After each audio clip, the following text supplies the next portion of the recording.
Welcome back, everybody. I'm the Doc Bob Lee from 107.5 WBLS. We've got it going on for you. Hope you are enjoying yourself. I have a guest here. She's a community legend in Harlem, Uptown, and she has 30 years of teaching experience. And now she has a children's bookstore and a toy store. And she joins us today to speak about her store, Grandma's Place in Harlem. That's what it's called. And to reflect on how she's empowered our youth. And that's so very, very important. So we welcome to the show, Dawn Harris Martin.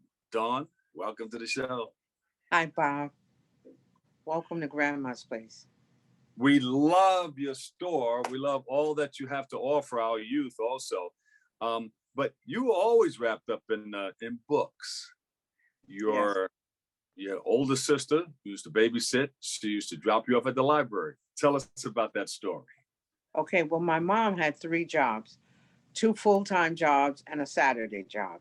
So my sister's responsibility after school was to take care of me. And so her idea of taking care of me was dropping me off at the library that they now had the Harry Belafonte Library. Yeah. And she would pick me up right before my mother came home from work to fix food to go to her second job. So I stayed in the library and read all the books, and the librarians allowed me in the adult section, and I was like a fixture in the library, and I loved books. So you went through the whole section. The whole children's library, yes. And so they allowed me to go into the adult books, and then I started reading the magazines and other stuff in the adult library. What did the librarian think? Well, she's read all about. They loved me. They loved me. We had the best conversations. I was looking for adult conversation because I was a precocious child. So I would engage them in conversations about the things that I'd read, and they were just amazed by that. You know? Yeah, wow. And so here we are now. Look, you were a school teacher. So from then to now, tell us about it. Well, I didn't become a school teacher until later on in the game. I was a architectural draftswoman. My mom, I was an artist, and I wanted to be an artist. My mom said, Black folks don't make no money painting, so you got to do something else. So she decided that I was going to take up drafting, so architectural drafting, which was what I did. So after that, I started working in the municipal building as a plan examiner, a gopher, filing plans in the building department. Yeah. And I was on August 28th, 1963, the municipal workers, I got on their bus and went to Washington for the march for Martin Luther King. Yeah. And mother asked me on that day, why are you going? I said, because when I have children and people ask me where I was on August 28th, I want to be sure that I will say to them, I was there. And that's where I was, at the March on Washington, August 28th. And that was my sister's birthday. Wow. Yeah. So we hear all the business that's going on in the background. We hear the phone ringing. We hear the cash register and all that. You're doing business at a place called Grandma's Place. Yes, we are. Yes, we are. Sorry about that. No, it's all a part of business, and it's what we're doing right about now. Yes. So what inspired you to open up Grandma's Place? Well, the building next to where I live, I have a brownstone right next to this place, and it was vacant for about 20 years. And all of a sudden it started being renovated. And I had the option of having a fast food joint or a barbershop or a laundromat next to me.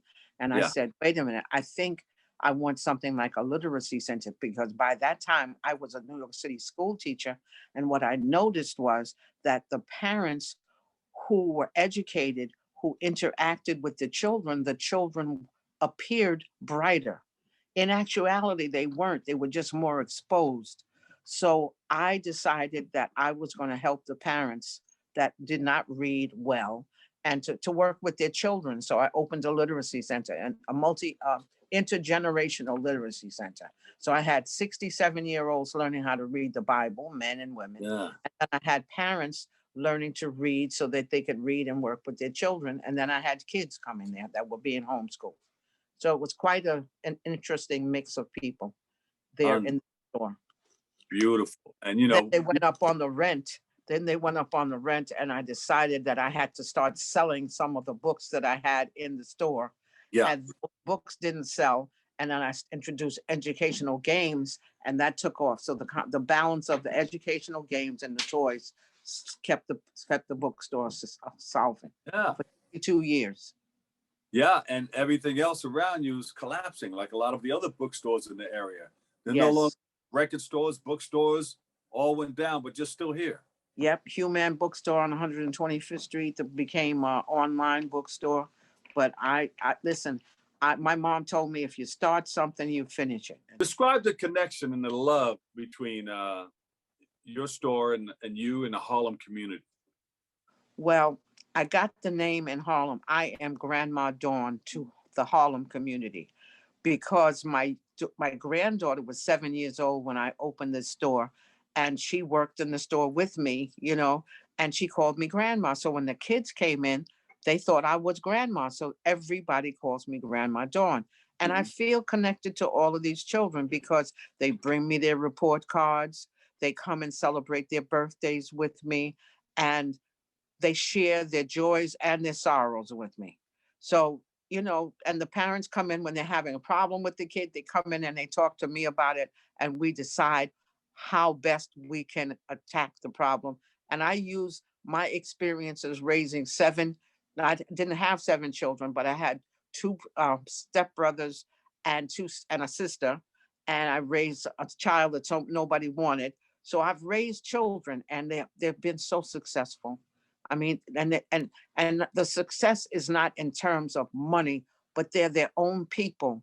They do their own things. They celebrate themselves, and that's Yeah. all I want these kids in Harlem to do: to see themselves in the books, in the positive books, and in the toys, and to know that they're worth something, and that each and every one of them has a gift.